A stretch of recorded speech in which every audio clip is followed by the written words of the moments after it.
Sir ডাকলেন যে? বসো। তোমার না আমি ছুটি দিয়ে দিছি, তো এখনো বাড়িতে যাও না গেলিগা? জি স্যার যাম, তবে একটা কথা বলতাম। কি বলবা বলো? টাকা কি আরো লাগবো? না স্যার, যা দিছেন তাতেই চলবো, কিন্তু অন্য বিষয়ে কথা কইতাম। অন্য বিষয়ের কথা বলবা? আচ্ছা বলো। আপনি তো জানেন এই পৃথিবীতে আমার মা নাই, বাপ নাই, বড় ভাই নাই, শুধু আমি আর আমার ছোট্ট বোন। এখন বোনটারে দেখতে এগো জামাইয়ের পক্ষ থেকে। এখন জামাইয়ের পক্ষের সাথে যে কেউ কথা কইব, আমার কোনো গার্জিয়ান নাই। কেন? তোমার তো বড় চাচা আছে, বড় চাচার তো ভাই আছে, হ্যাঁ করে বলবা কথা বলার জন্য। আপনি চাচা আর চাচার তো ভাইয়ের কথা কইলেন। আপনি তো জানেন যে আমার বাপ মা এই ছোটবেলা মারা গেছে।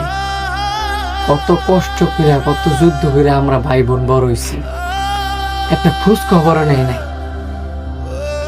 এগারো জানাবো প্রশ্নই উঠে না স্যার। এখন আর তাহলে কি করার? তুমি যে তো বড় ভাই, গার্জিয়ান হিসেবে তোমারই কথা কইতে হইব। আমি তো চাইলে স্যার কথা কইতেই পারি, কিন্তু মেয়ের গার্জিয়ান হিসেবে যদি বাপ মা না থাকে, ওই ফ্যামিলিতে ছেলের বাপ মা বিয়া করাইতে চায় না। তো এখন আমি কি করতে পারি? আমি চাই আপনি আমার গার্জিয়ান হইয়া ছেলের বাপ মার সাথে কথা বলেন।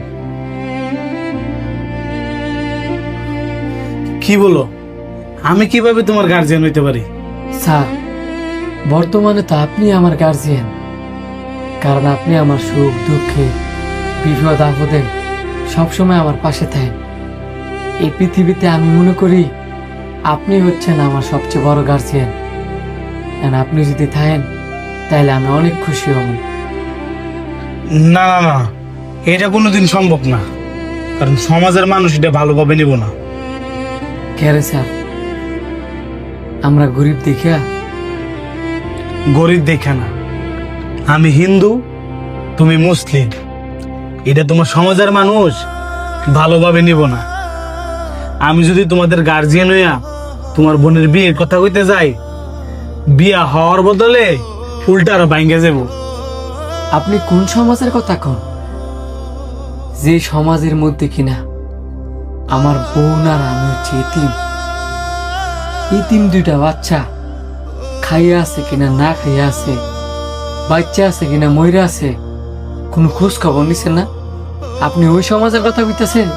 তারপরেও আমাদের তো চলতে হয় সমাজ নিয়েই। স্যার, সমাজের 10 রকমের মানুষ 10 রকমের কথা কইব। আমি যদি বিপদে পড়ি, হ্যাঁ আইসে আমার বিপদ উদ্ধার করে দিয়ে যেত না।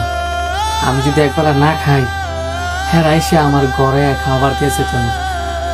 আমার যদি বিপদে কেউ পাশে দাঁড়ায় থাকে, ওইটা হচ্ছে না আপনি। আর আমি আবারও বিপদে পড়ছি, সেই কারণে আমি আপনার কাছে আইছি। তুমি তো আমার অনেক বড় দায়িত্বের মধ্যে ফেলাই দিলা। আমি আপনার আমার গার্জিয়ান মনে করি, আর বড় দায়িত্ব তো গার্জিয়ান রে নেই। আমি আশা করি স্যার আপনি থাকবেন। ঠিক আছে, আমি থাকবো।